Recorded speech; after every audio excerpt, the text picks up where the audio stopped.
Welcome to the panel on economy. My name is MISCHA. I teach here at the Graduate Institute, and it is my great pleasure to introduce our four speakers, two of whom are joining us online.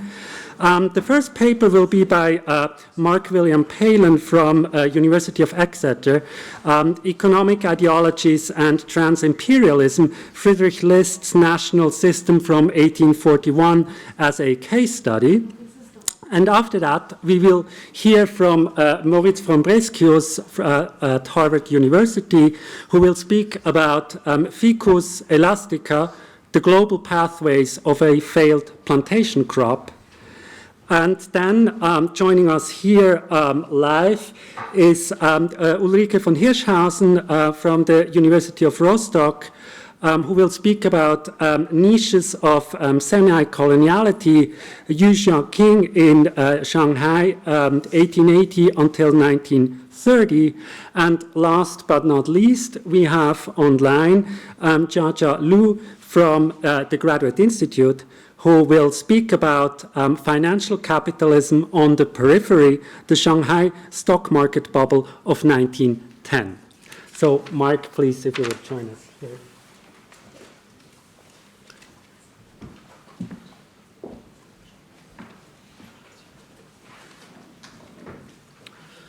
All right, and just to say thank you to Cyrus, to David, and to Irina for making this happen. It's just great to be here. And to the point about the siesta, I feel like we need to incorporate this more. I feel like until we start getting back into the swing of things. So I appreciate everybody being here at the end of the day to hear us out on economics and hopefully some really interesting connections. I mean, that's one of the things I did this morning when I had my jet lag wake up at 4 a.m. is to jot some notes down. They're probably incoherent, I assume. But also just based on some of the stuff that I'd read in the meantime after submitting my own paper on Friedrich List and economic nationalism, and the way that just to kind of get within the word count too, I just thought it would be useful as a way of kind of focusing it in on how I've used it also to teach in the classroom about kind of global history, the history of economic globalization, economic development, the history of empires, and nationalism there. And I suppose I should also mention that this is based very much on part of my own research, so the book, the Conspiracy of Free Trade, is very much an Anglo-American story, and it's about this contestation between economic cosmopolitans and economic nationalists in the British and American empires. And in the context of the American empire of the late 19th century, it's the economic nationalists that win out. In the context of the British empire, it's the free traders that win out. And this is part of that story, and then as I was digging into that, though, I realized how much of this story that I was seeing within the United States, with this protectionist American empire that comes into existence after the Civil War, started to play out in other imperial contexts. And then I also happened to notice that that Friedrich List's book and his ideas kept popping up in similar contexts. And so, looking back over the questions, I think there's a couple here that jumped out at me where I think the paper comes in, and that one was, how does the focus on the Trans-Imperial sit with the fascinating scholarship on nationalizing empires? I didn't put the fascinating. That was Cyrus. How did nationalism in the nation state, or perhaps in the context of India, an aspiring nation state in the late 19th and early 20th century, factor in here as well? And I think that tracing the trans-imperial crossings and this inter-imperial connections of Friedrich List's national system of political economy that was published in 1841 does help us answer these questions. And as I also note, List was himself, I think, can be viewed as a trans-imperial product even before his book became one. This German-born economic theorist was, as one later biographer described him, made in America. And I think in many ways this is true. It's at least true in the shaping of his ideas about economic nationalism, living in the United States, and eventually becoming a U.S. citizen. I think this played a big role in shaping his views on global capitalism and Western imperialism. He settled in Pennsylvania in the 1820s. This was the heartland of U.S. protectionist thought. And this was also a time of increasing Anglophobia. Anglophobia, by the way, that's going to continue on for over 100 years, well into the 20th century, especially within the Republican Party. This fear, hatred of the British is something, it's a mainstay of Republican politics. It's also an undercurrent within Democratic politics of the late 19th, early 20th century. I think this is all tied together. And one of the reasons why the United States adopts a different economic model for its empire than the British free trade system. List would move himself within these protectionist circles within Philadelphia and elsewhere. He's inspired, of course, by Alexander Hamilton, who comes before him, as well as people like Henry Clay, the Whig protectionist congressman, and Matthew Carey, who was probably the most powerful and influential book publisher in early America, who was Irish-born and, of course, very Anglophobic based on his experiences in Ireland, and this is going to be instilled into his son, Henry Carey, who would go on to essentially become the economic founder of the Republican Party. And then List, after he leaves his mark and after the American influences of these protectionist theorists leaves their mark on him, he then returns to Germany, but not before stopping over in France, where he helps influence French imperial politics, and then finding his way back to Germany, where he was born.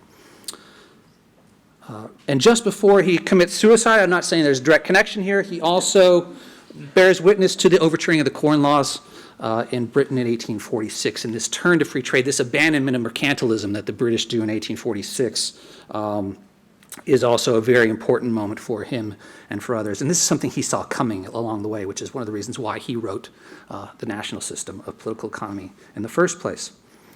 And I was also thinking a bit about some of the papers, like Florian's paper.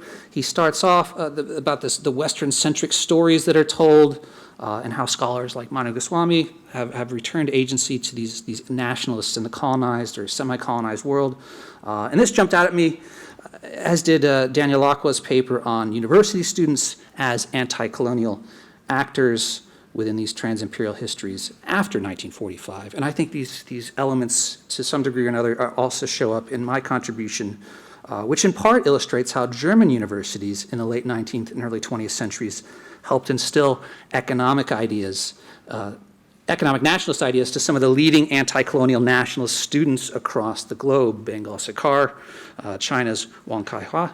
While at the same time, these same German universities were providing aspiring imperialists with the protectionist blueprints for imperial expansion. And it's this dualism of List's national system that I find so intriguing, that for so many decades across so many generations and across so many empires, it could be used as both a text for imperial expansion and as a text to undermine empires.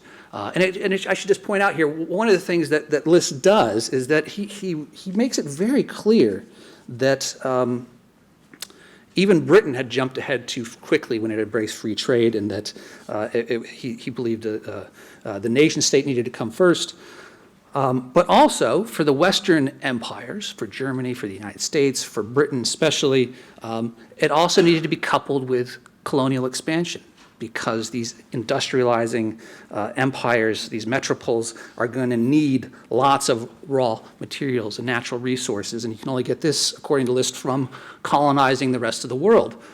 So it is really interesting how something so explicitly colonial in its argumentation can become a Bible of the anti-colonial nationalist movement in a variety of parts of the world. But I guess that's also maybe an interesting part of the narrow reading that happens within these texts. I'm sure we could make a similar points about Adam Smith's Wealth of Nations or amongst others.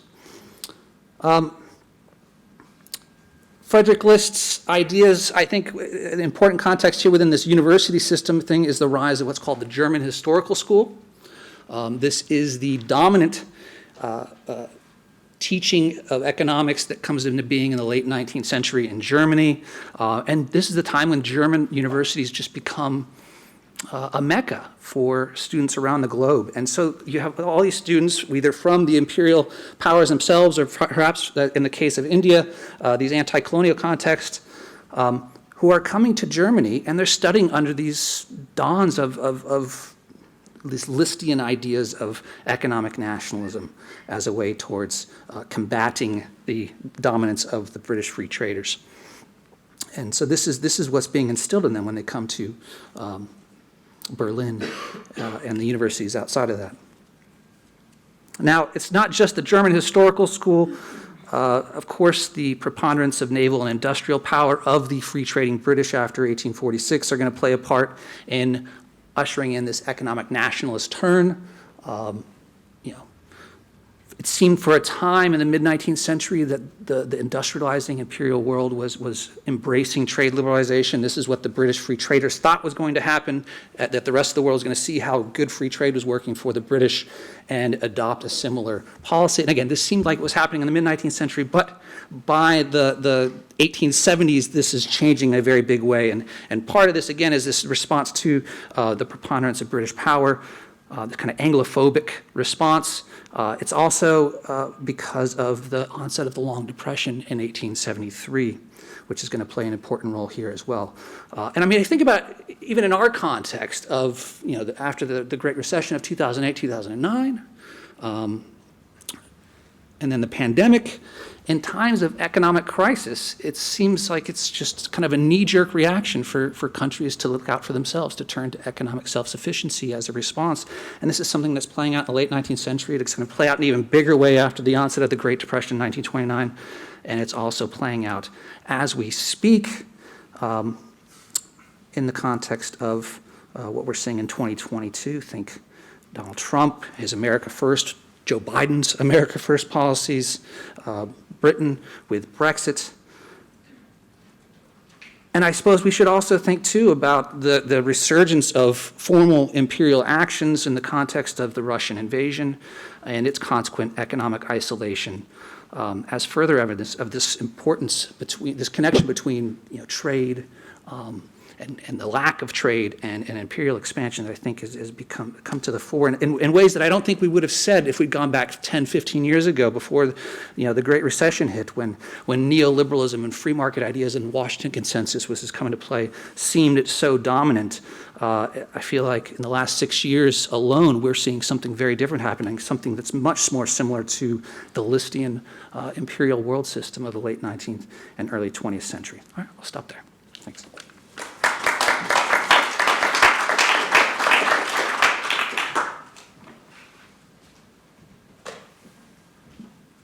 Many thanks. Moritz, can you hear us? The floor is all yours.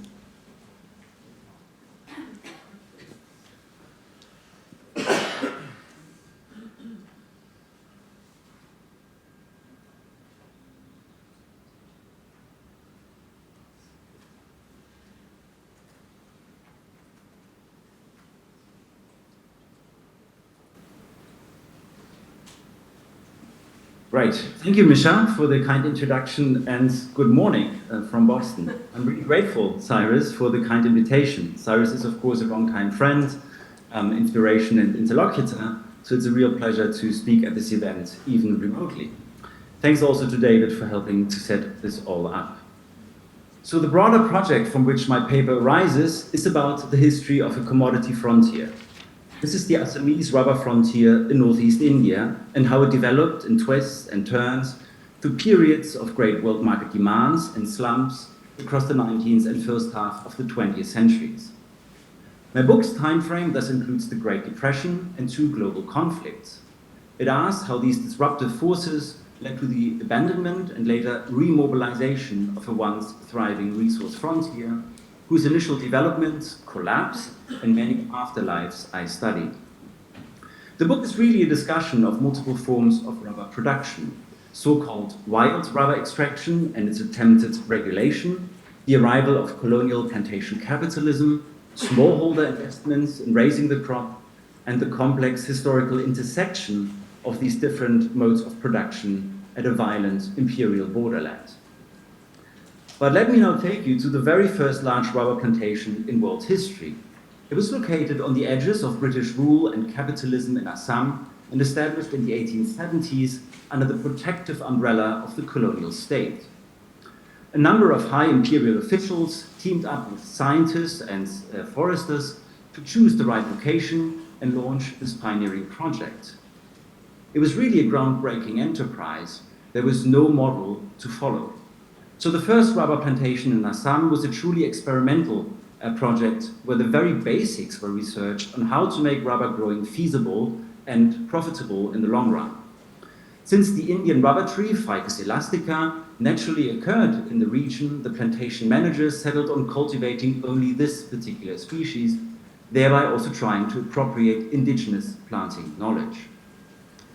The key plantation was launched at Chadwa, north of the Brahmaputra River, facing the Himalayas. It would function as a role model for numerous other plantation schemes. Indeed, with time, the enterprise informed numerous other rubber planting ventures across the Indian subcontinent, other British colonies, as well as planting sites in several foreign European empires. The Chadwa plantation was an act of imperial preemption, based on the perceived future scarcity of a vital industrial commodity. Since the 1840s, Western factories and ways of living had become increasingly dependent on regular rubber supplies and appliances. Claiming that Chadwa was a proactive imperial project speaks to a view of capitalism as requiring looking ahead in time to ensure predictability of production. By directly producing rubber within the borders of empire, British officials sought to become at best independent from potentially volatile, finite, and expensive foreign supplies, especially from Brazil. And I think there's a very strong tension with the argument that this was some kind of free trade imperialism. But while Assam rubber was seen in the 1870s as facing a crisis and potential shortages due to the destructive extraction practices by so-called native collectors and tappers of wild rubber trees, numerous other commodity frontiers were developed in the following decades. Over time, these new source regions created the opposite predicament. Indeed, by the 1910s, such vast areas of tropical forest had been cleared, especially in Southeast Asia, Sumatra, Borneo, Malaya, and Java, to make room for new rubber estates that planters now feared the possible effects of future oversupplies and price slumps.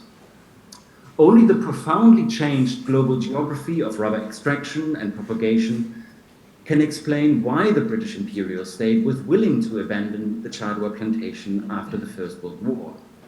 Once rubber production had become sufficiently generalized both inside and outside the empire, there was no longer a need to preempt.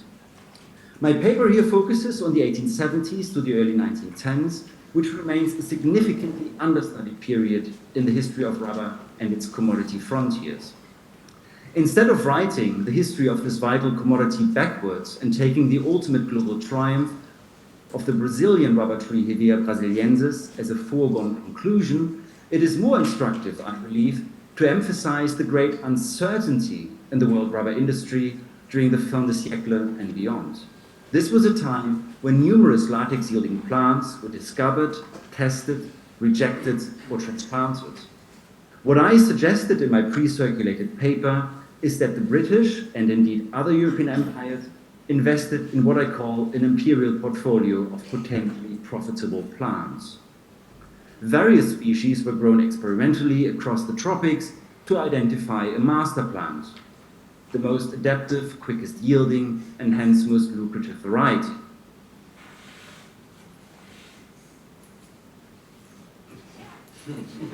There you probably know Ficus elastica mostly as a tamed tropical plant for indoor display.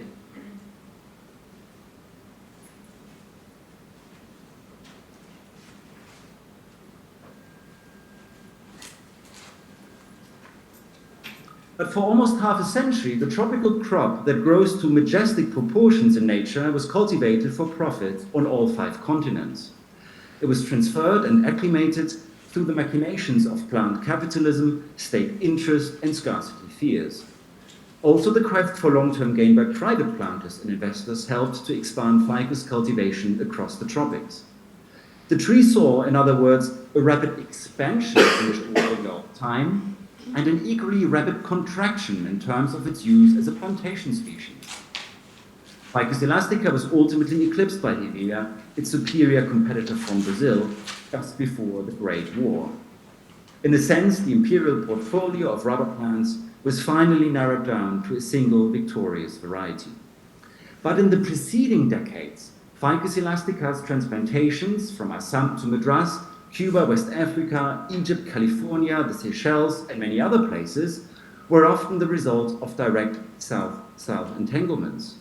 I wanted to present these forgotten aspects in the history of rubber to my fellow speakers and our learned audience today, precisely because we can only explain Ficus elastica's short-term rise to global propagation because of inter-imperial cooperation and competition. What happened at the Assamese rubber frontier was, from the outset, carefully studied and evaluated at numerous other rubber growing sites across the Dutch East Indies, French Indochina, the Belgian Congo, German East and West Africa, and other imperial spaces.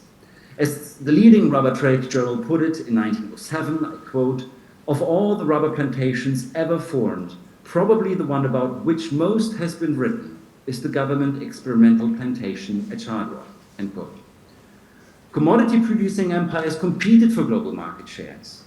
At the same time, they relied on the exchange of seeds and planting materials, agronomic protocols, and the adaptation of the best practices for rubber production to various local conditions of climate and soil. The trans-imperial give and take of know-how and botanical materials that enabled such a massive, if short-lived, globalization of a useful crop was, I furthermore argued, part of the formation of an emerging global rubber science. This, from the 1870s onwards, formed its own forum of exchange, either through print culture and circulation, or events like the almost yearly rubber congresses and exhibitions that took place from London to Brussels, Batavia, or Ceylon from 1906 onwards. These congresses were a prime example of the institutionalized internationalization of scientific and colonial expertise and discussion. Initially, the Assam rubber tree featured prominently among planting and bureaucratic circles in several empires. However, with the incredible success and massive output of the new Hevea estates in Southeast Asia, the fate of Ficus elastica changed dramatically almost overnight. In the early 1910s, the attention that imperial officials, foresters, planters, speculators, as well as indigenous smallholders in multiple empires had devoted to this plant vanished. Ficus plants were now cut down to panically cultivate the more profitable Hevea rubber tree instead. Or, as in the case of the Chadwa plantation in Assam, the ficus trees were replaced with tea bushes as part of the expanding tea growing complex that had made Assam one of the most capitalized regions in British India. The death of the plantation was not without irony. Precisely at the moment when its trees had finally become mature enough to allow for systematic commercial operations, 50 years after initial planting, the estate was torn down. So let me briefly conclude.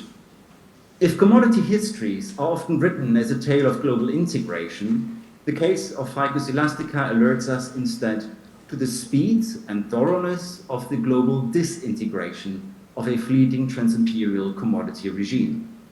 The categories of success or failure are slippery and always a question of perspective.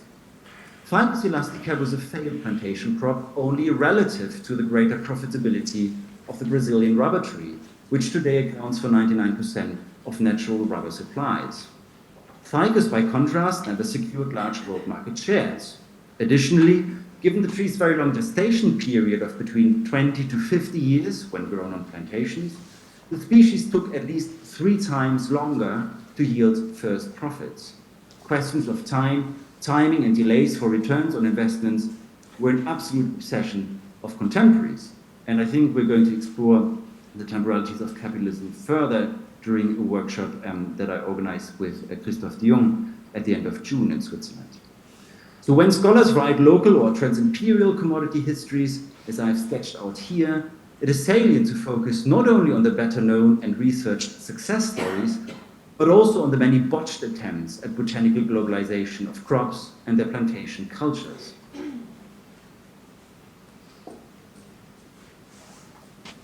Economically failed attempts nonetheless greatly matter from a social, environmental, and political perspective, I would argue, as the long-standing trials to domesticate Ficus elastica in plantation settings in Assam and many other places generally brought disruptions and displacements in their wake. The removal of natural forests for planted lines of trees destroyed social ecologies and ecosystems. Ficus growing drew indigenous communities into the plantation complexes as potential coolie workers. And it often helped to expand the cash economy by integrating workers and their families into new commercial relations and dependencies.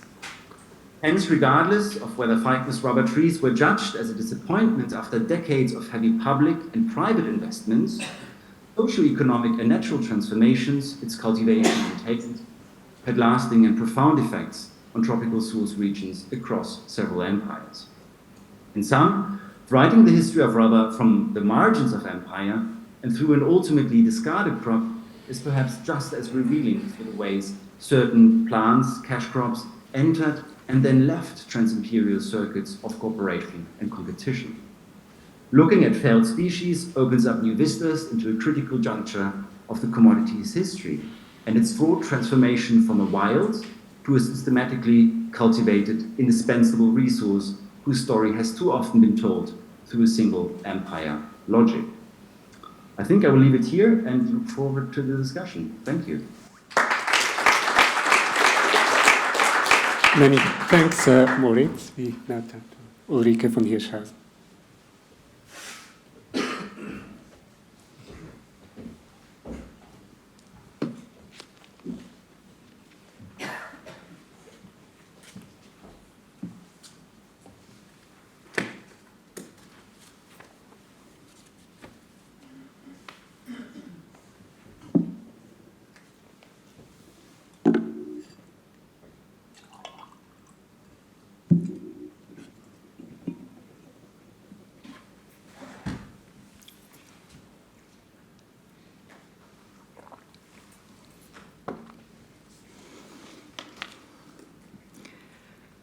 Okay, so the green one is the next slide? Yes.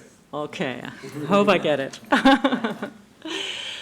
Actually, I feel I would like to thank you, Madame du Bois, very much for this great opportunity to have us here. I'm coming from Germany, and in Germany it's very rare that conferences like this are sponsored by private foundations and that the founder itself is present. This is a very rare incident for me, and I really want to take the opportunity to thank you for doing this and for contributing to having all of us here. Thanks very much. His evenings must have been completely overbooked. His calendar was probably almost exploding with appointments, meetings, sessions, visits, starting in the early morning, over lunch, filling up his evenings in bustling Shanghai around 1900. Probably none of his business partners from Europe, colleagues, bosses, were able to count the multitude of functions, posts, and tasks that Xiaqing held. And I myself, not being able to read Chinese and not an expert on Chinese history at all, I'm skeptic whether they had a clearer grasp on the manifold civil and professional projects he was engaged in. So who was Xiaqing, whom you see here in the age of approximately 35, and why can his biography help us to cut new avenues in the field of inter- and trans-imperial history? Penniless Yu had migrated as hundreds of thousands of Chinese to Shanghai in 1876. 35 years later, when he had reached the peak of his career in 1910, Shanghai's population had swollen to 1.3 million and consisted mainly of migrants, and they were basically organized in so-called native place associations. Xiaqing himself directed the largest one of these associations, the so-called Ningbo migrants, and he represented the migrants' interests in Inter-Imperial Shanghai.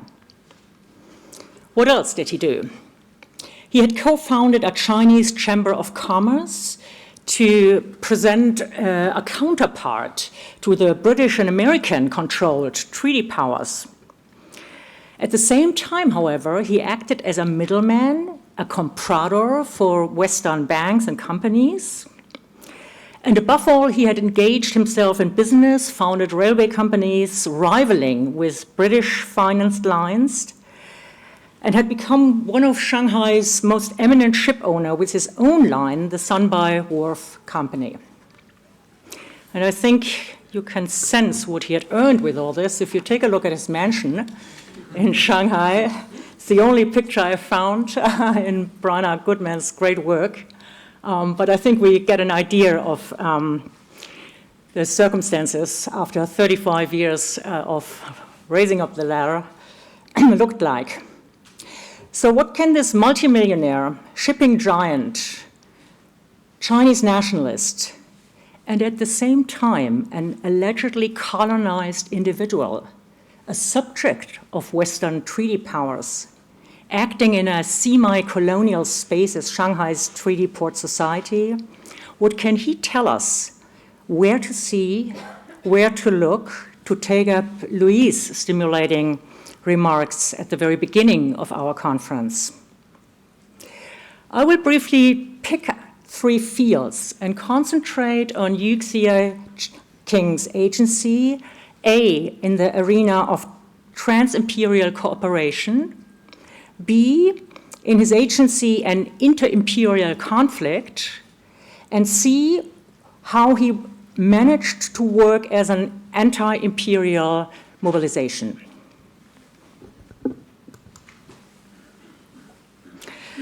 Let's start with his Trans-Imperial Cooperation.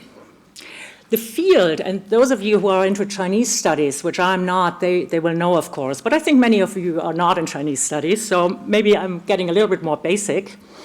The field where foreigners and Chinese met in Shanghai and engaged with each other on a personal level was that of economy, was the market, basically. So-called compradors, intermediaries, mediated between Western and Chinese companies. They often acted as bankers. They gave credits to Western startups, so to call it. They recruited the Chinese personnel. So that said, the rivals in shipping, to take up a key business branch, were always foreigners, were Westerners, and that triggered a nationalization of the business. And having gained experience as a comprador for Western banks, Yu, with other Chinese compradors, opened up his first and now Chinese-owned shipping company, the Ningxian Steamship Company. The First World War came, and he sensed and used the window of opportunity, now opening up with many European ships being called to the European war theaters. And then in this very situation, he founded his own shipping line, the Sunbai Wharf Company, which started as a regional line and then soon offered trips to India, to Japan, and thereby competing on a global scale with British, French, and Dutch colonial lines. But where do we see cooperation? Next to the competition. It's the Steamship Shipping Conference, which is a great arena to observe of inter-imperial cooperation. Just sort of a little basic setup. The treaty system had set up this conference originally as a mechanism to regulate the steamship business, establishing schedules, pooling agreements. And who were the prime actors? You can imagine they were the Western signatories, the companies, and king officials. However, after the war of 1895, new actors came in, and now sort of we have this inter-imperial competition. Japan, Germany, France started to open up their shipping lines there too. They became participants of this conference, and they challenged the former predominance of British and the French Empire. King officials lost authority, and now new Chinese entrepreneurs like Xiaqing, they joined in. Particularly after 1911, when no king official was on board of the conference anymore, Yu became a key figure in the Inter-Imperial Shipping Conference, and he brought with him all his weight as owner of two large Chinese-owned shipping lines who had global scale. I'm not going into further details, but following his activities, I think we can discern the steamship shipping conference, which is formally seen as a purely inter-imperial old boys network, rather as a powerful forum where the unequal treaties became now challenged and partly even changed. Particularly in the 1920s, the shipping conference, with you as the leading actor, they worked as a collaborative mechanism, in which now powerful Chinese entrepreneurs draw new lines of what semi-coloniality meant on the ground, or better, on the surface of the sea.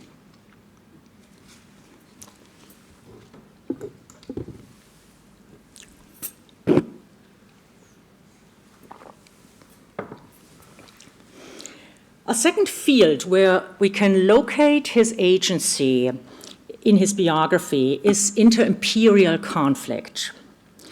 And I think here again, Xiaqing's story shows how blurred the categories become when we take a fresh look at actors who can't be categorized anymore as colonized objects or colonizing subjects. A key conflict in Shanghai arose on the destiny of the dead. 2,000 coffins of Ningbo migrants who had passed were stacked on the Ningbo cemetery. And this cemetery, coincidentally, was located in one of the most attractive business areas of the French Quarter in Shanghai. The French consul, representing the French Empire, wanted to use the cemetery for a hospital, for schools, and of course for new French business premises. So he negotiated with Xiaqing, who was the head of the Ningbo Native Place Association. Came to nothing. The French consul sent troops. 200 young French sailors came in 1898 to tear down the Chinese cemetery. Within hours, Xiaqing mobilized the members of the Ningbo Native Place Association, who brought business in the entire French Quarter to a complete standstill for 2 weeks. Cargo was no more unloaded, banks were closed, laundries didn't do any washing, cooks and service providers left their employers. To make a 2-year local strife short, the stalemate between the Chinese Native Place Society and the representatives of the French Empire hinged on until the British interfered. The local conflict turned into an inter-imperial problem, and even the Qing government sent delegates from Beijing to come to a solution. In the end, the French had to give up tearing down the cemetery. The Ningbos had their local victory. But both France and Britain successfully pressured the Chinese central government to enlarge their territory in Shanghai. And here you see the different imperial quarters. The red and the yellow on the map are the French and the International, which is composed of the British and the American quarter. And after this cemetery riot, the French and the British territory became substantively enlarged. So the message that Xiaqing and his fellow Chinese entrepreneurs took home from the conflict was very different than expected. If you want to defend Chinese rights locally against Western powers, you have to break with the Chinese Qing dynasty in the center.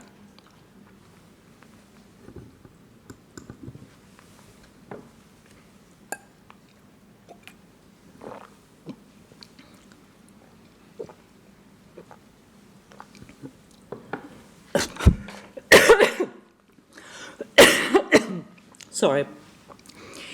So last, and I will do this only in passing because my time is up, Xiaqing mobilized anti-imperialism, which he had successfully pushed forward in the cemetery riots, even stronger in 1911. Now the empire itself became the enemy. In 1905, he had founded a militia, paramilitary groups, formed by young Ningbo migrants, who apparently he had personally trained, I wonder when in his time calendar. And this group numbered around 3,000 armed soldiers some years later. And together with local revolutionaries, he sent these paramilitary regiments into the conflict, and now not fighting against Western sailors anymore, but rather against the Chinese empire. Xiaqing had transformed into a revolutionary himself in 1911, mobilizing regional native place associations successfully into anti-imperial forces. So what do we make out of this biography?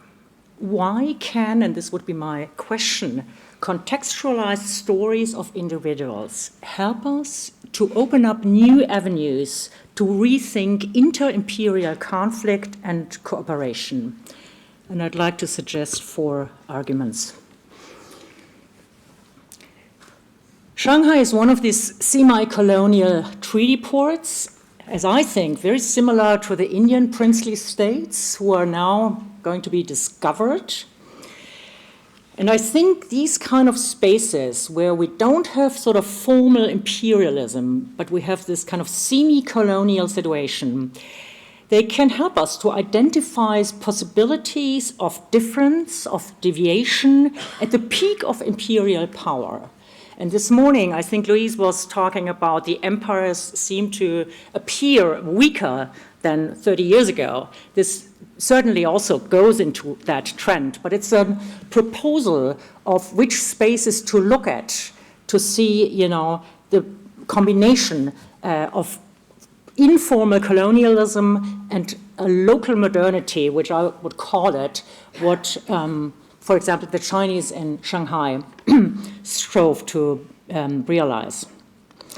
Second, I think it has become very clear that people like Xiaqing is completely undermining our former ideas of colonized here, colonizers there, aggressors here, victims there. I know this is a more popular notion and we all probably wouldn't adhere to that anymore. But what I think is interesting is that these hybrid forms of modernity come to the fore, particularly if we look at regional or local spaces. Third, in the questions which Cyrus was handing us out, I had the feeling it was very much concentrated on larger entities, on structures. And I do think that this trans-imperial and inter-imperial histories can very much profit from using the methods of the imperial biography, and all of you who are in the field know that Alan Lester, for example, has done great work on that. But what he did, he looked at imperial actors, Western actors from the center, and I think our task for the next 10 years is, and I wouldn't call them indigenous actors. I mean, somebody like you is not an indigenous actor. Let's call them local actors. It's extremely difficult. There's no Western biography on this guy, so I could sketch it only, but I try to do my best. Because I see, we see an enriched reality of inter-imperiality at work if we look at these actors like Xiaqing when following his rhetoric, his professional agency, his community work. I'm not talking about the global bourgeoisie, but I think Mr. De Jong is here. I mean, this guy is a fantastic example for a representative of a global bourgeoisie too. Sorry, this is not to the point, but it's just sort of fascinating. It's fascinating for me. Fourth point, Semi-colonial spaces often produce environments which I think are particularly prone to global trends, to become imported and adapted.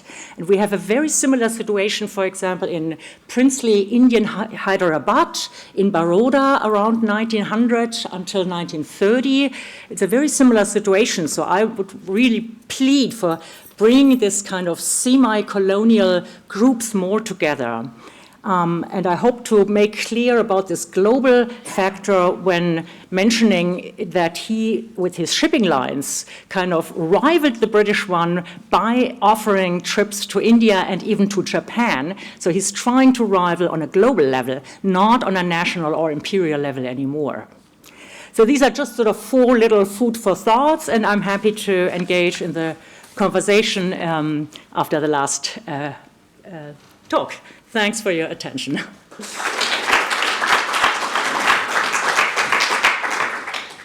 Many thanks. We are moving on to Jiajia Liu's presentation. Can you hear us?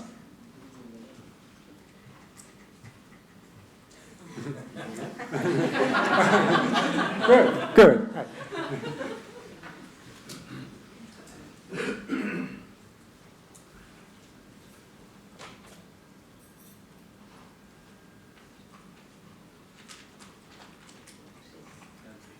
Now we can't hear you. You seem to be unmuted, though we can't hear you for the moment. What about like this? Yes. Yes. I was asking just now, that it seems I haven't been assigned the role to share my screen in this panel. And but you could help me with the online sharing authorization?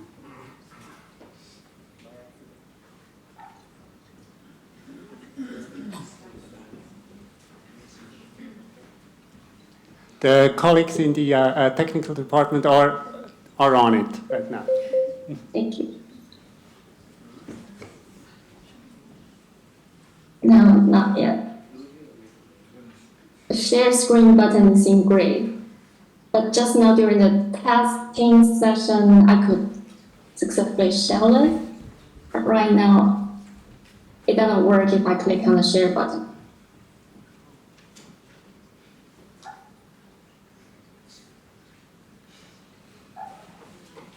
Okay, now it works. Thank you so much for your help there. Now it works.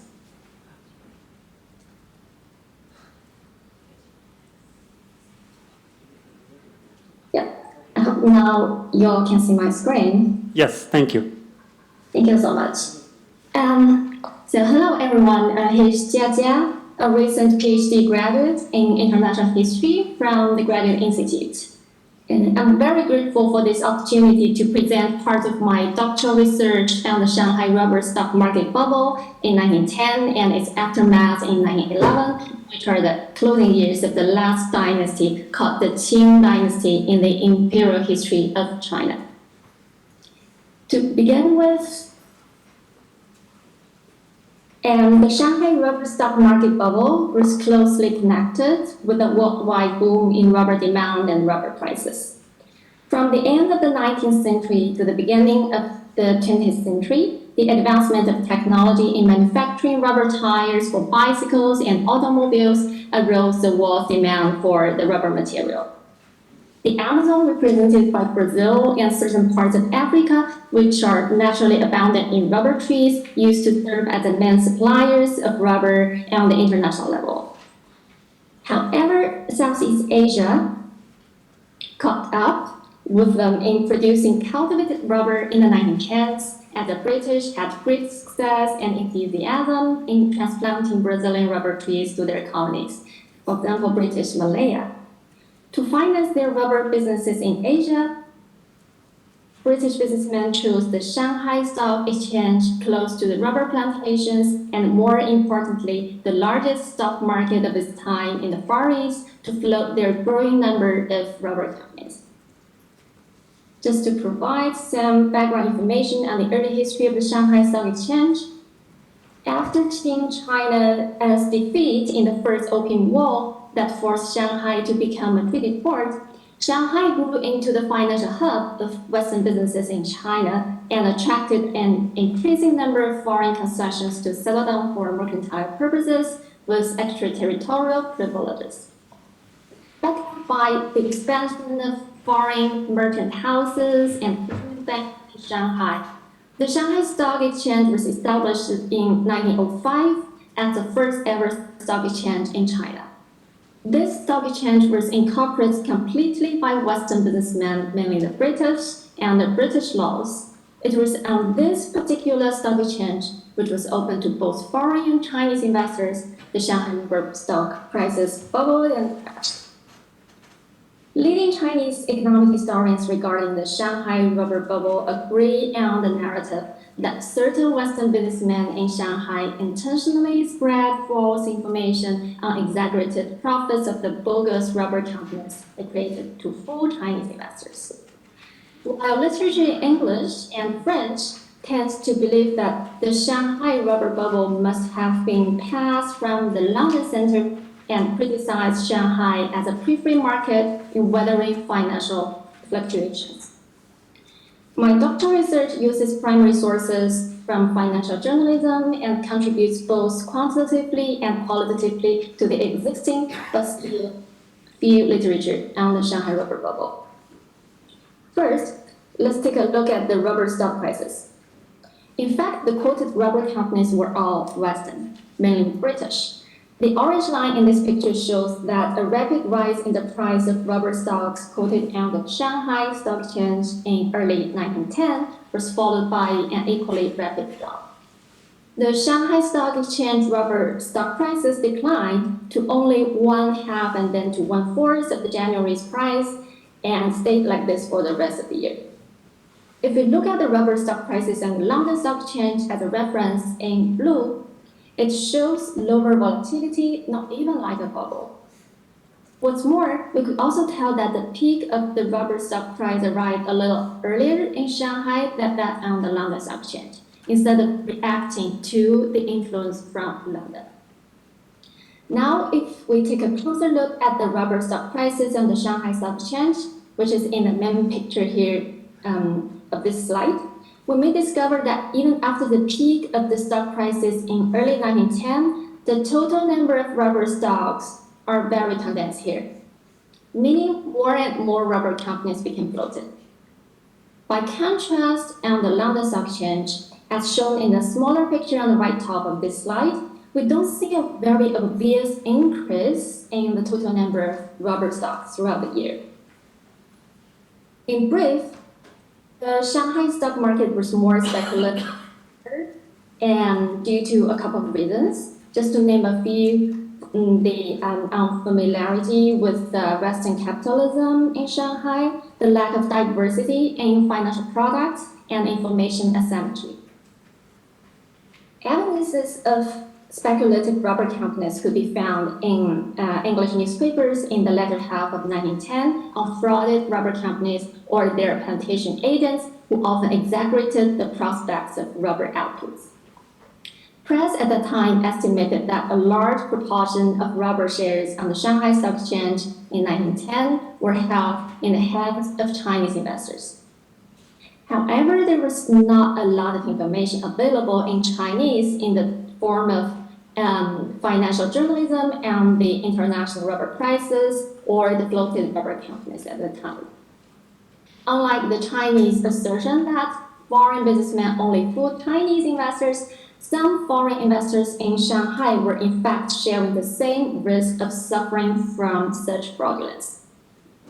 As the Shanghai Stock Exchange did not have detailed rules against speculative activities before 1911, which is the year of the aftermath of the Shanghai rubber bubble, a few British rubber companies quoted in Shanghai after the bubble burst were still speculating, heavily relied on leverage, experienced scams from rubber agents, and suffered from quick dissolution. After all, due to the huge amount of capital locked in the rubber speculation in Shanghai, when the rubber stock market crashed, bank runs and bankruptcies of Chinese native banks resulted in the collapse of the Shanghai money market. As a result, Shanghai relied on large quantities of loans from foreign banks that were backed up by greater numbers of foreign capital to recover. Indeed, the over-speculation and the failure of the Shanghai market to manage risk capital proved the fragility of this periphery market. However, the cause of this praxis from the periphery market is not merely indigenous. The rules of the stock exchange and the game of speculation in rubber stocks were set by the British. If we switch the focus from the focus of this rubber bubble from the superiority of the center, which I'm afraid is the case of most existing literature on this topic so far, to what the periphery was capable of and how the financial relationships between the center and the periphery were interconnected, the burst of rubber bubble in Shanghai is not the whole story. To zoom in the financial foundation of the Shanghai rubber bubble, it was based on a functioning financial system consisting of both Chinese and foreign institutions in Shanghai. Although Chinese banking institutions were less strong in capital compared to foreign banks, they still played a dominant and indispensable role in channeling national and regional capital flows. The development of the Chinese financial institutions, Qing government's modernization of its own economic system, the wide circulation of Chinese banknotes among foreign institutions in Shanghai, and etc., did not leave much room for foreign financial institutions in Shanghai to achieve a subversion.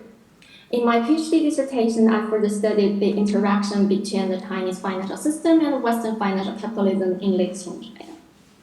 And here I would like to conclude my presentation by raising a question for discussion. When revisiting the center-periphery dynamics, what kind of new insights could we come up with by paying more attention to the history of the periphery and the interactions between the center and the periphery?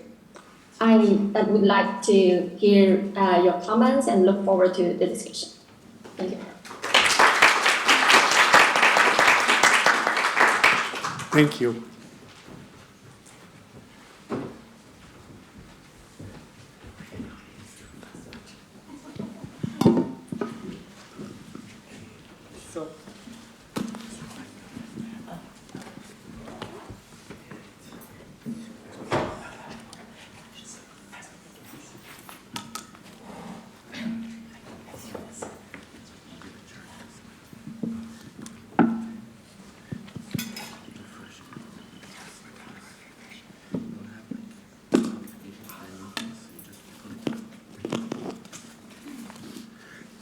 So thank you so much for to the four panelists, and I'm sure there will be lots of questions. However, before that, I have a very important announcement to make. The aperitif, which will take place at 6:30 at the Pierre du Bois, a restaurant right bordering the lake. So for those of you who are in the hotel, we will leave from the hotel at about 6:15. However, the restaurant is really right at the lake, and if you walk down the hill, you can't miss it. You can just keep on walking until you come to the restaurant and the lake. Right. So 6:30 at Pierre du Bois, leaving the hotel at 6:15. So I would like to begin with questions from online. JIAJIA and MORITZ, can you hear us? Good. Very good. A question from, oops. No, these are.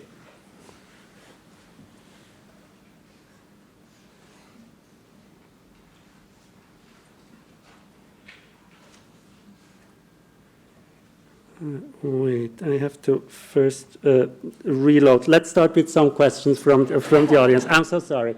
Okay, Ben first, and then Harald Fischer-Tinet, then Christoph. So I had two quick questions for the first two speakers. The first being about Friedrich List and and his followers. I think you mentioned Binoy Kumar Sarkar, who keeps appearing in various people's research as this heroic first founder of a post-colonial economic settlement. It's unfortunate that he worked closely together with the Nazi Party later on. And he was definitely a Völkisch thinker. Do you see a kind of path towards a Völkisch imperialism that you seem to imply in List as an inevitable outcome of a Listian view of political economy, or a view to a Drang nach Imperium, of something like that?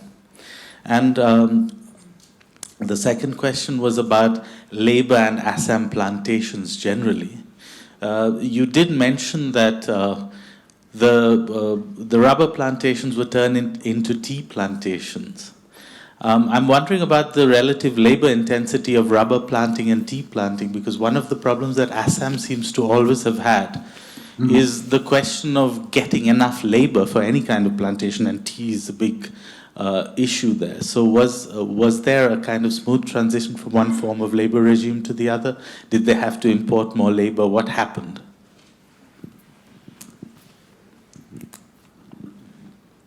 If you'd like to start.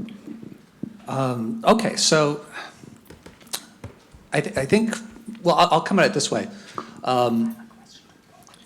Sarkar tends to be the one that's used in this context because he undertakes the first Bengali translation of Friedrich's List national system, and part of the story I'm telling here is in part a story of textual translation and how it's then implemented at the national, or at least the semi-national level, and sometimes in imperial context, sometimes in anti-imperial context.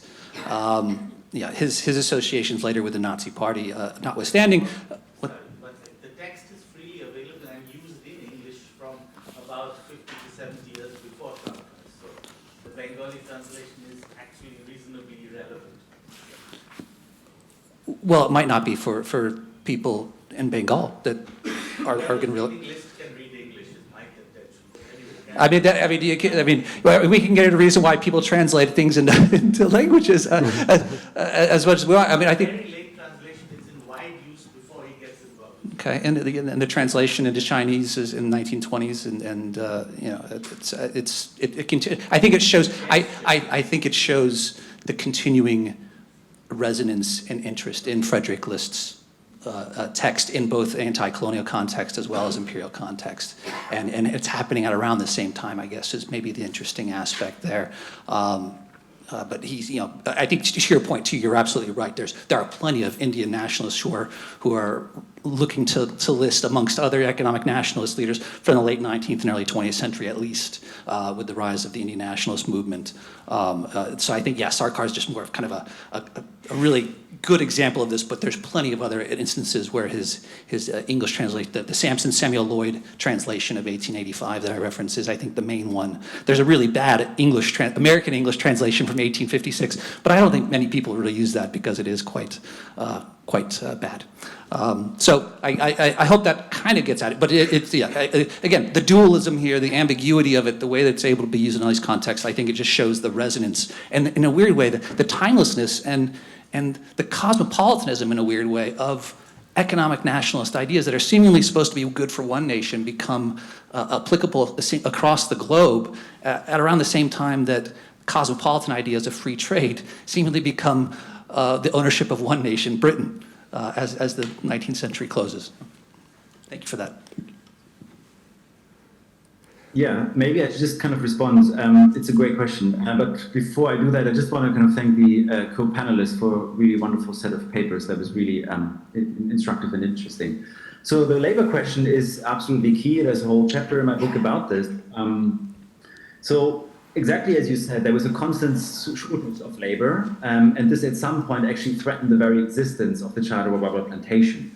So the colonial foresters had to come up with different solutions. They tried to recruit local SMEs, and that didn't work out very well. So at some point they recruited more distantly living Indians and actually domesticated them in so-called forest villages nearby the plantation. in order to have constant access to labor resources. And what actually happened on the ground is that I can recover the coolies' agencies because they try to play against each other the high demand for labor on both the rubber plantations under the government supervision and the private tea estates. So they were always looking for the best working conditions, and many of the plantation keepers really complained about the fact that they had to constantly raise the salaries in order to keep them on the ground, like on the plantation complex. It was nonetheless a brutal system in both cases. So what happened at Chadwa were kind of week-long strikes that really kind of ruined the production schedule. They were sort of minutely timed on this plantation.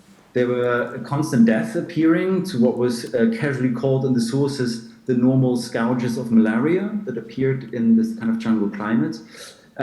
So in other words, I think for both cases, labor was indispensable, indigenous labor was indispensable, but also a constant source of frustration and problems. But for me, it is important to really not only look at the human resources from a top-down perspective of the plantation keepers, but really also restore the agency and the voices of the coolies that actually resisted quite successfully the exploitative working conditions at Chadwa.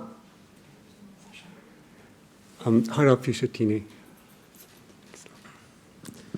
Yes, thank you. I have one question for Moritz and one for Ulrike.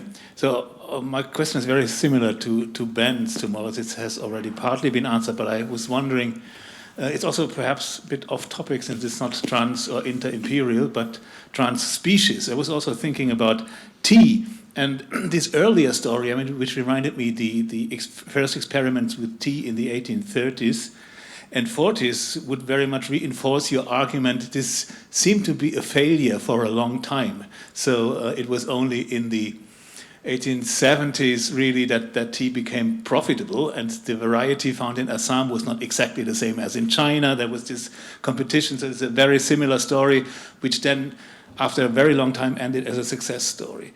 So that was not just one observation, but the question would be, again, also pertaining to labor recruitment. Did this knowledge of the earlier 1830s, 40s, 50s experience, where the first Assam tea plantations had serious problems in finding suitable labor, were these knowledge resources flowing several decades later? Could they draw on their experience? Did they use reports? Did they refer to the tea experience at all? Or was this a completely new chapter? If you could say a few words about that. And then to Ulrike, so that was a fascinating story and a really interesting character. I'm fully convinced about the use of writing contextualized global biographies. I was wondering, however, with these figures, these go-betweens or compradors, and the methodological limitations of not using Chinese sources for this character. So how are you planning to deal with this? So is that possible to avoid questions that would make it necessary to look at Chinese sources as well, or do you plan to include people who can read or pre-screen the sources for you? How do you tackle this methodologically?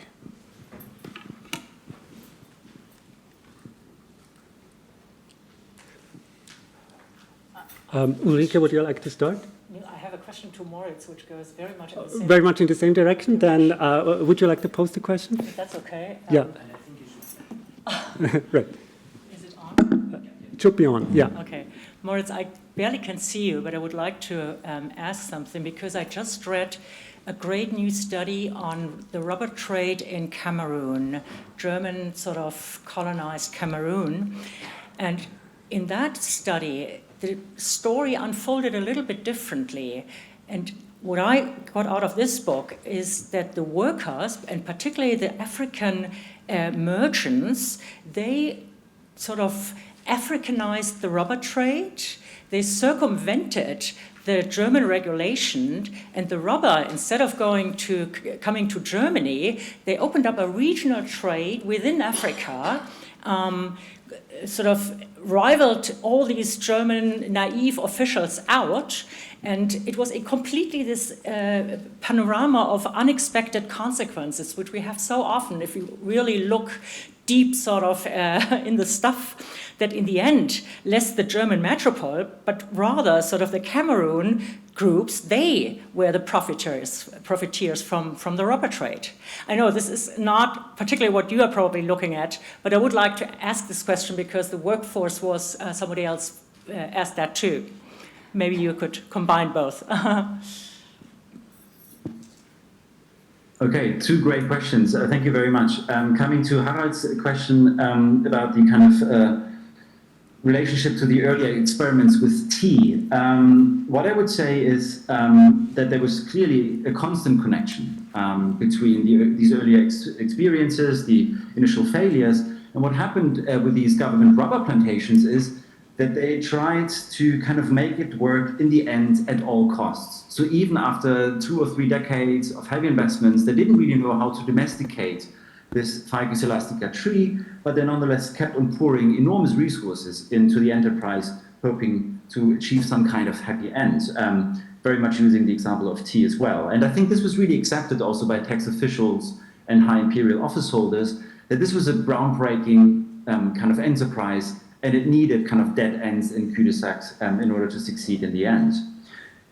There was also a kind of comparison that was made because many of these plantation managers at Chadua claimed that their approach was even more scientific than had been the case with tea, that they were more rational, used more kind of statistics and new scientific insights in a way that distinguished them from the kind of tea mania that broke out in the 1860s and that actually ruined many tea estates. And the third kind of dimension I would refer to is that many private planters of rubber within the British Empire, not only in Assam but within the British Empire, feared very much in the early 20th century, as early as 1906, that there would be a kind of rubber bubble that would burst eventually, using the early examples of both chinchona production, that was also acclimated in British India, and tea. So they really tried kind of to draw these connections between the different species. So great question and really significant in this case. I guess, Ulrike von Hirschhausen, that you referred to Tristan Oestermann's book. Exactly. Yeah, he's a good friend of mine, and he's done a wonderful job, really. And what I would say is that I now just talked about the kind of rubber economies in Assam, but what actually was perhaps more important in terms of economic output of the region was the kind of wild rubber extraction, the kind of naturally growing rubber trees in different forests. And what the forest departments did was actually to enclosure the land, rob the indigenous Assamese of any access to these forests, because it was claimed they lacked any sense of futurity to guarantee future supplies, and therefore the colonial state purportedly had to interfere. And what the colonial state did is then to sell so-called mahals, these are like privileges or monopolies, to tap rubber in a certain area over a certain period of time. And this was supposed to be a more sustainable way of extracting the wild rubber. And many of these privileges were sold at public auction. And what I found is that so-called Mavari merchants, this is a very influential group of Indian merchant capitalists, financiers, they actually bought this privilege from the state. And they bought then the rubber that was tapped by indigenous collectors at a fraction of the price at which they then resold the rubber at the Calcutta market. And they hugely profited from the system of trying somehow to regulate the wild rubber extraction at the frontier in a more sustainable manner. So my argument is really that when we look at all these different groups of actors that were clashing at the rubber frontier, this is not a history of black and white.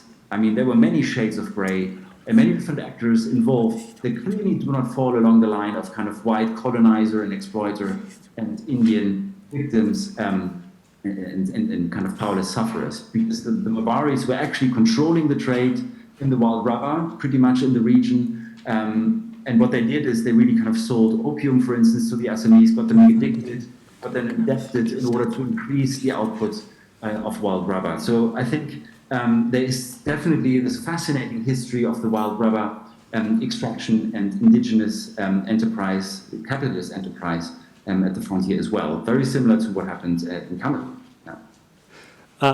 So before we continue with questions from the room, I chime in with a couple of questions from online because we're on very low battery here. So Peter Lavelle is asking a question for Moritz and JIAJIA. Both of your papers highlight the importance of flows of information through imperial networks. Could both of you say more about how flows of information worked or didn't work? In JIAJIA's case, it seems that a critical lack of reliable information about rubber, particularly economic information, led to the bubble. What caused this lack of reliable information in one of China's most international and well-connected cities? In Moritz's case, by contrast, it seems that it wasn't a reliable lack of information, but actually free-flowing scientific and technocratic information that gave rise to the short-term boom in the cultivation of Ficus elastica. How did the flows of information around global rubber science play a role in the boom and bust of Ficus elastica? So this is Peter Lavelle, and now we have lost the battery. So maybe we answer first that question and then come up with the other ones.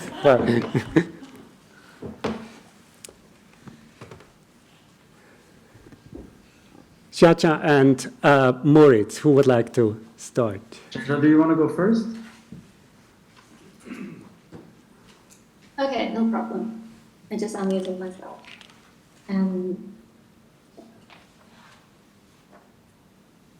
Yeah, I think Peter really raised an excellent question regarding the information issue, which is actually a general issue regarding financial bubbles.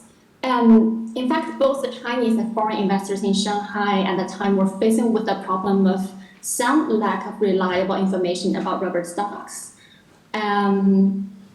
But usually, even in nowadays stock market, the information issues, asymmetry, unclarity between different financial markets or between investors and promoters are still prevailing there, and let alone if we go back to more than a century's time ago. In regard to the Chinese case, I think one hurdle I could think of right now is that there was absolutely the language issue. Chinese, English, and diverse foreign languages were being used in Shanghai at the time. Like Xiaqing's case and the comprador's rule explained by Professor von HIRSCHHAUSEN just now in her presentation. These multilingual merchants, compradors, acted as a bridge between Chinese and Western information. But could they have already assisted every Chinese investor in the rubber boom? Or was the Chinese information more based on rumors at the time?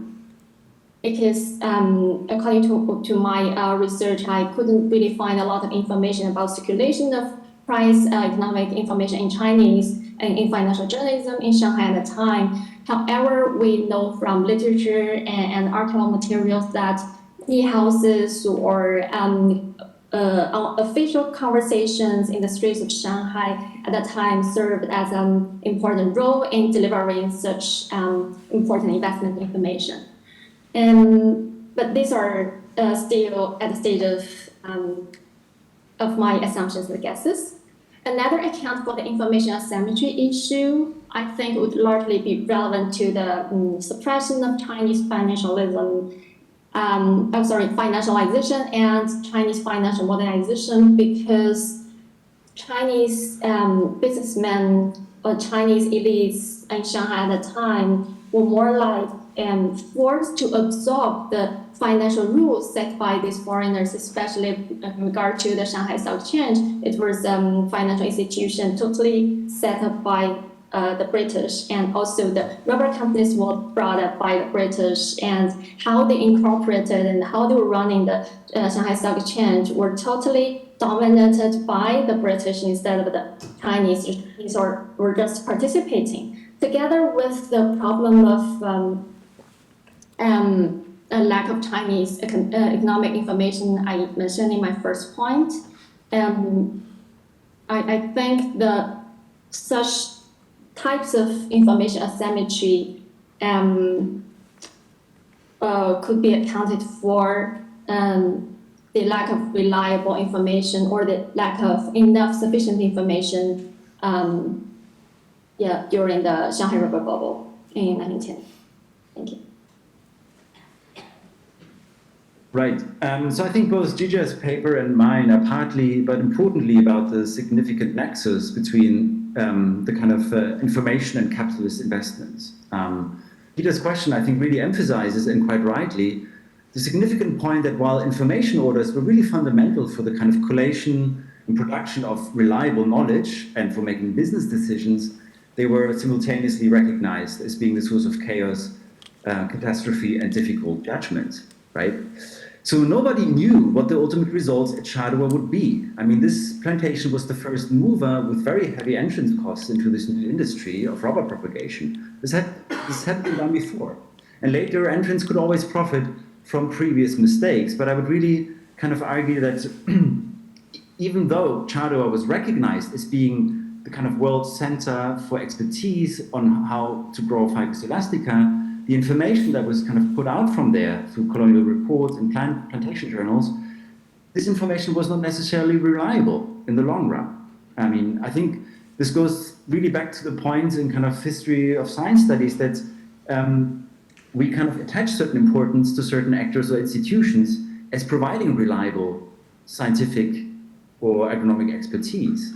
And the fascinating thing is here that even though it was celebrated and really glorified as the kind of breakthrough enterprise of the British Empire and growing rubber, in the end it became a failure because it turned out that they just had grown the wrong crop in the end. So I think the process was a success in really trying and testing the limits of Ficus elastica as a plantation crop, but the outcome of this process that took 40, 50 years was a failure in economic terms. But I think it's really the recognition that was very, very important. People trusted that what they did at Charleroi was actually reliable and could be used in very many other localities. But what actually happened in Charleroi was that their whole kind of scientific setup was ruined over time. And just to give you a very brief example, I mean, I argue that the kind of spatial orders were also temporal orders on the plantation. So you had very different kind of plantation compartments that were planted at different moments in time, and then they were later tapped experimentally, and people waited for 5 years to see the results because nobody knew how much you could tap like a single Ficus elastica tree. And at some point, the plantation keepers wanted to kill out like surplus trees and see to kind of thin out the plantation. But regardless of how much they tapped these surplus trees, they never died. And this was really puzzling to the plantation keepers. And what they found out is that over time, over 15 years, all these different rubber trees on the plantation, we're talking about 10,000 trees by then, were actually forming one underground network of roots. The whole plantation had become one single tree. So the whole idea of having different compartments representing different kind of scientific experiments over time was ruined. And I think these kind of scientific setbacks are really interesting to understand how people tried, out of total ignorance, how to domesticate this tree in a plantation setting. Yeah, I leave it here. So I've been informed by Cyrus that we can run a little bit longer until 5:15, 20-ish. I will read two questions and comments by Shell and Wu from online, and after that we still have 6 questions from the audience. So please keep questions and answers brief. Shell and Wu is starting with a comment on ULRIKE and JIAJIA about the term semi-colonial. And I read, my take is that sinologists have mostly moved away from the term, and from the 1990s and 2000s focus on cities like Shanghai and Xiaqing, and with the question of peripheral to what? Figures like Xiaqing might fit in better with a global cosmopolitan elite. That was the comment, and then comes a question for Moritz. Have there been any comparative studies of ficus rubber in the imperial context versus sandalwood in Hawaii, at the time still a sovereign nation? In other words, what difference did the imperial context make? So if you could briefly respond, and after that we will collect questions from the audience directly. Please. I would like to briefly Yeah. I would like to briefly go back to Harald's question, because he was asking about this biography approach. What we did in our book is that biographies like the ones I was introducing to you, where I can't read the sources, they just sort of don't take a predominant place. What is happening, and you probably all know that from your archival studies, is that what he was publishing in the Chinese local newspaper was translated into the very sort of differentiated English-speaking newspapers in Shanghai at the time. So we know about what he sort of mediated to his Ningbo people through the English-speaking newspapers. But he doesn't take a prominent place in our book, for example. What we did is we integrated after each chapter one of these biographies where we could read all the sources, because I think it's really quintessential important that we get away from this kind of white biographies where we have piles of books, particularly in the British Empire, because this mechanism which we see in Shanghai at work so strongly, and probably in other colonized territories a little bit less, that these local actors undermine the institutional colonial framework for their own interests. It doesn't work everywhere. It works in Shanghai particularly strong. But we can really see that pattern only if we look at the local actors and not look at the British or French actors. And that's why my plea is so strong, that we have to work on local actors and not the actors of the empires in order to understand how undermining the empire actually really works, and where are its successes and where are its limits. Maybe just so to that question. Moritz, sandalwood. Yeah, what I would say is that I think the imperial context was very important, in the sense that what the British Empire tried to do is really to domesticate vital, by then indispensable commodity within the borders of their own empire, using the kind of steamship lines that connected Calcutta to London, and really trying to get more independent from foreign supplies. And I think they also used, as I try to argue, the full force of the colonial state to kind of settle coolie workers close to the plantation. They used imperial legislation to try to regulate the wild robber frontier, thereby really denying access to hereditary forests to these indigenous communities living there. So I think the question of hierarchies and power is very much right there. I'm not sure how that compares exactly to the sandalwood growing in Hawaii and the kind of exports that were made to China that really prized this type of wood. And I think there were many so-called chiefs that were actually sending out their men to the mountains to collect sandalwood for export. But I think the kind of oppressive imperial legislative regime was a very different one in Assam. Okay, so I suggest that we collect 3 questions now by Christoph de Jong, Caroline Biltoft, and Michael Goebel. Christoph, please. Yes, I would like to introduce another historiographical field into this discussion, namely business history, because I think it's important to emphasize that it was not only empires, but also businessmen that established global structures, and then maybe ask what was the relation between this world of business and the world of empires. And my first question goes to Moritz. I mean, you mentioned private investments into this plantation, but I had the impression most of your story was then the colonial story. It was the colonial state that did a lot of things. So maybe you could say a little bit about how these two fields related to each other, because I could imagine, particularly when the plantation was a failure, that there were also frictions between what private investors wanted and what the colonial state wanted. Maybe you could say something to this. And the other question goes to Ulrike von Hirschhausen. I mean, this is really a great story, but I'm not so sure whether this really relates to semi-coloniality, because I think you could find similar examples in India, Latin America as well, probably not Africa, because market structures were less established there.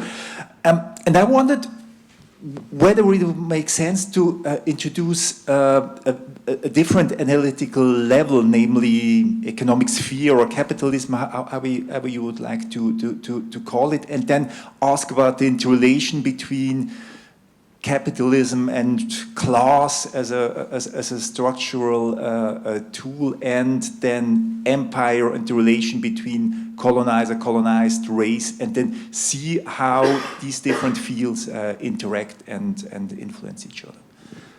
So we continue with the questions, Caroline. Let's see. Hi, thank you everyone for this. I'll try to be fast. My first paper is actually from my first paper. Sorry, guys, I'm not giving a paper. Don't worry. My first question is, since the origins of political, it's from MARC, the origins of political economy since the mid-18th century, I think one of the ways in which it feeds empire is that according to how emerging and consolidating nations have to gain access to specific resources, political economists define and redefine the border, which moves in step with how empires internalize and externalize what counts as a border or not. So because I haven't read List since I was an undergrad, I wondered if you could just say something about how does List theorize the border in relation to access to the necessities that a nation needs to be self-sufficient.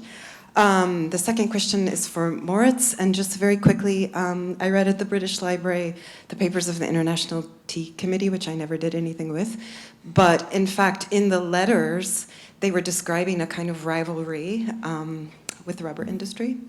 And I wondered if you had read anything about commodity trade boards that emerged. So what's the story of trade boards around the rivalry or the situation around rubber in Assam?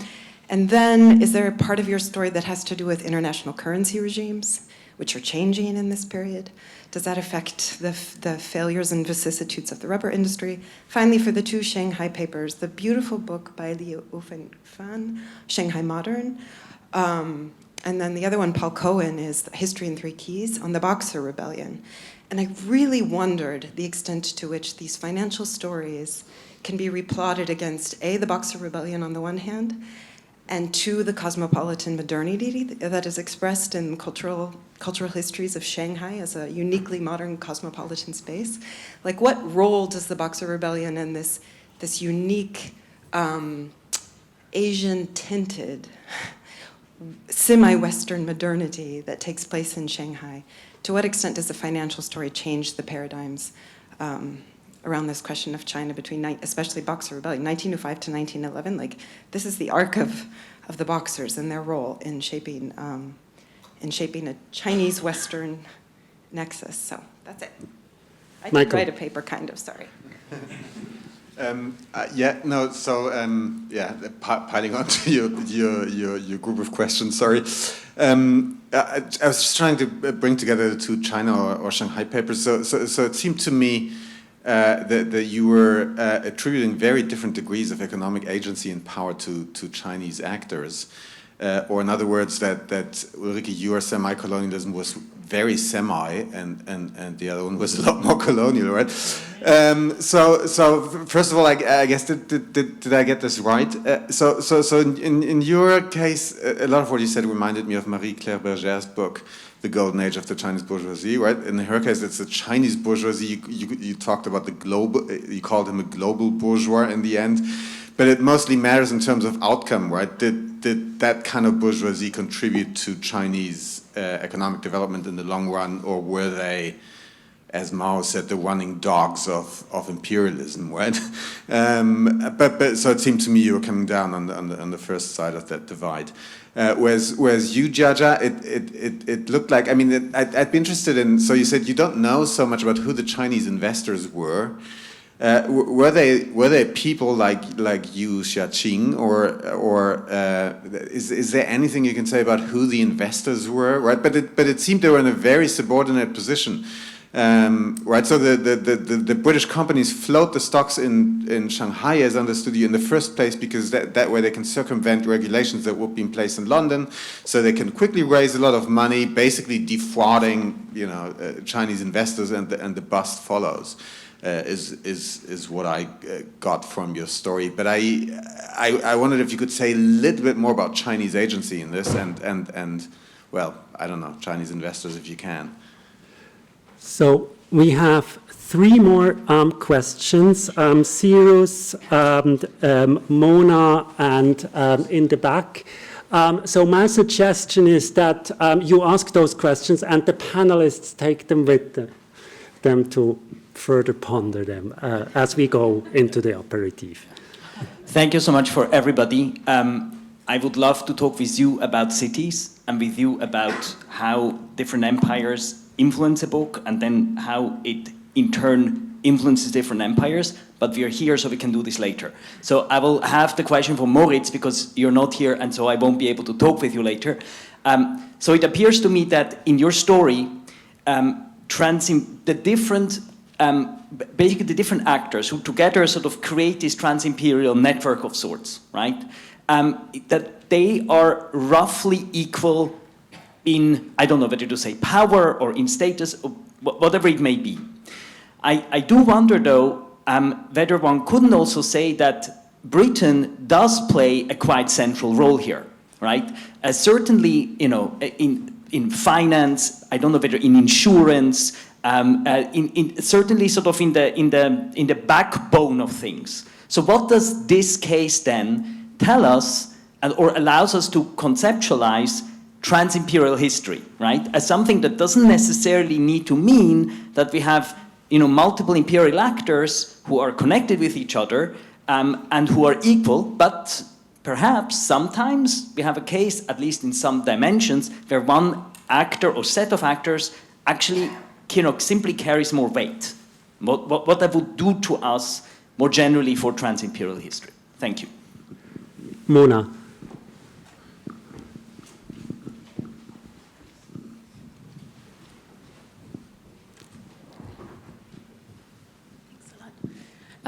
Thank you for 4 great papers. And my question is also to Moritz. I was wondering, because your story plays out in the same time and spatially as well, in parts, during the time where European so-called scientific forestry was being established. And I was wondering in which ways your story relates to that and takes that into account as well, because I think this whole parallel story of scientific European forestry is very inter-imperial in and of itself. It has connections to the French Empire, French Algeria. I'm not sure whether you may have come across connections, individuals at the French Forestry School in Nancy, for example. That would be something I would be very interested in. And then from there, British officials basically get schooled and taught there, and then go out to India and basically try to implement what they learned there from the French into an Indian context. I know the case of teak, for example, but I guess this also applies to other species. Another connection there is that German individuals are very involved in this as well, because they're being sent there as well, Dietrich Brandis, for example, and so forth. And then from there, it develops into an American context as well. So for me, super inter-imperial, this whole story. So I was just wondering how you relate all of these connections to the rubber plantations. And the very last brief question here in the back. Yeah, thank you very much. This is for Mark. I found this really stimulating also in the written version of your paper to see how the idea of economic nationalism as articulated by List is adopted, appropriated in different contexts and deployed by anti-colonial nationalists in various forms. And my question is, obviously, sometimes if you're an activist, if you're a campaigner, you might choose a particular theory to suit your political project. And that's not necessarily a problem, but I guess it's a broader issue in terms of dealing with the history of economic thought and processes of transmission, because you've highlighted that in some cases people had been exposed to List's ideas while studying, etc. And so for them, maybe the ideas were quite important, whereas in other cases, maybe the actual engagement with a theory is not quite so central, rather than kind of finding some sort of credible theory to underline your political point. So how do you tackle that kind of issue in your research? Because I guess it's something that you're confronted with in different circumstances. Thank you. So, lots of questions. Time has run out for answers, but we will have lots of food for discussion during the aperitif and later. I would like to give the colleagues who are joining us online the chance to very, very briefly at least respond a little bit. Please, JIAJIA and MORITZ. You go first, if you want. Okay, thank you, Moritz. Just briefly to respond to Professor Gubel's question, who were the Chinese investors? Very simple examples would be the Chinese government officials and owners of Chinese native banks who sort of embezzled either Chinese governments or the funds of their own native banks to gamble in the rubber bubble at a time. And also even these Chinese native banks themselves were heavily involved in the rubber speculation as Chinese financial institutions. Thank you. MORITZ. Yeah, I mean, thanks so much. This is like a wonderful series of great questions, and I'm in the lucky position to pick and choose now and blame the lack of time to answer all of them, because some of them are really good and really difficult. I think Christoph de Jong asked me pretty much the same question 6 years ago when I was presenting in the colloquium in Berlin, and I didn't have an answer then, so I might make up for this now, if that's okay, because I think that's really important. So what happened is that I structured the story in the book through two different key moments in the history of rubber. One was the early 1870s and then the early 20th century.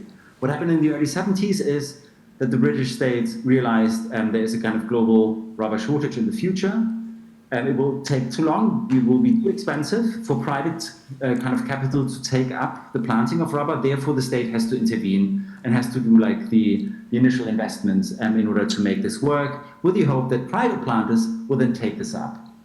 By 1906, the situation is completely different, in the sense that now even British planters within the British Empire called the imperial government the enemy, the foe, because the government had produced so much rubber and kept on producing so much rubber that they feared for their own profits in the future. So they actually didn't want government to meddle in their own industry any longer, right? And then, again, something happens in the interwar period. This is something that I wanted to ask Harald Fischer-Tiné earlier this morning, because what happened in 1922 is that the British Empire actually artificially kind of keeps down rubber production and therefore world market prices high, using the almost monopoly position that the British Empire had acquired by then. And since America was the key consumer of British rubber, that caused a lot of frictions. And what happened is basically with this kind of Stevenson Restriction Act from 1922 is that private planters, lobbyists pulled the state back in and actually said, you have to protect us because there's such a great price slump after the First World War. We cannot survive unless you really artificially inflate the prices.